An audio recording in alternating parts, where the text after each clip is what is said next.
Alo? Yego. Alo? Yego. Grafe bimeze bite? Ndi kukumva. Okay, ngiye kuhagera rero. Yego. Ndashaka yuko ufata iyo safuriya ukoza iyo situruwaya ngiye kuhagera. Yego. Nazanye inyama nyinshi, nazanye nk'ibiro nka 15. Yego. Nibyo nshaka ko tubikora. Nshaka ko tubikora agira vuba vuba. Nsanga wamaze kuyoza. Yego. Ariko se njye nari ndi kwibaza, ndi kumva ibintu uri kuvuga, ariko ubundi ugira ubwenge buzima. Ni wibaza iki? Gute wabonye situruwaya, isafuriya yoza situruwaya? Nanibagiwe. Nakubwiye ngo ufate iyo safuriya woza uwo mufuka ndaje. Ariko se sha wize amashuri angahe? Ese waba amashuri angahe boss? Nize amashuri 17. Ubwo se uzahahera n'ahashoreye? So guhera muri garidiyeni so ukageza mu wa mbere. Amashuri 17? Muye kibura n'imyaka cya garidiyeni. None se ukora iki? Cyangwa rankurikira?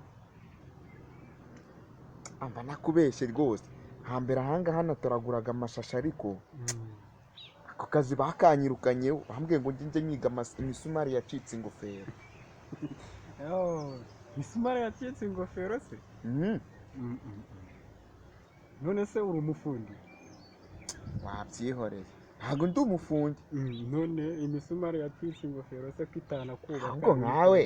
Ahubwo nkawe mba mbona wambaye nk'abafundi, buriya ushaka no kunyihera akazi. Ariko sha uzi ko usuzugura, uzi ko ngiye nkora muri kampani zimwe zikomeye zimwe utaruzi. None se boss, ngaho nyumve, wasanga ukora muri kampani y'ubwubatsi ukaba ushaka kumbwira ko ukora muri kampani ya sima cyangwa icy'ibigori cyangwa icy'umuceri? Oya, ngiye yamubwiye ngo nkora kwa perezida, uba wibaza iki? Ahubwo mfata neza n'iki nyine nahita nkugezayo buriya. None se boss, ko mbona abantu bakora kwa perezida baba batyaye ahantu hose, nkaba mbona wowe ubyibushye ahantu hose. Ubwo ni shyashya? Oya, ni icyerekana yuko natamiye nyine. Iyo ukora kwa perezida uba ugomba kubyuka wiyicariye nta kintu ukora, kuko nyine uba ukora ibwami. Nese ngaho se ndangira akazi nanjye da. Akazi se? None se ufite ikibuno n'amaguru byo kugenda? Ikibuno? Okay, ako mfite umuntu natira ikibuno n'amaguru. Nabimutira. Kuko ndabizi afite amaguru 6, ariko 3 yo ntago akora. Yego? Ntago byumvikana.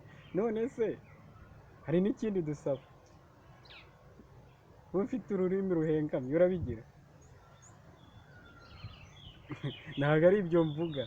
Ubwo ni rwa rurimi nyine kuba uri kwa perezida ntabwo biba bishatse kuvuga ko utagomba kuvuga icyo ari cyo cyose kihakorerwa.